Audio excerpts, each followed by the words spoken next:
Hindi tuloy ang mga aktibidad ni Pangulong Ferdinand Marcos Jr. ngayong araw at bukas. Ayon sa Presidential Communications Office, kanselado ang lahat ng appointments ng Pangulo matapos itong tamaan ng trangkaso. Ngayong Huwebes ay dadalo dapat si Pangulong Marcos sa luncheon para sa 50th anniversary ng Foreign Correspondents Association of the Philippines o FOCAP. Hindi na rin ito makapupunta sa 127th founding anniversary celebration ng Philippine Army sa Capas, Tarlac bukas. Kahapon ay hindi na nakadalo ang presidente sa paglulunsad ng Electronic Local Government Unit o ELGU caravan sa Quezon City kung saan siya ang panauhing pandangal.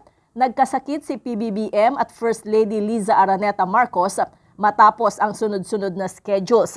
Sabi ng PCO, pinagpapahinga ng doktor ang first couple para sa mabilis nilang paggaling. Para sa MBC TV Network News, ito si Let Narciso. Sama-sama tayo, Pilipino.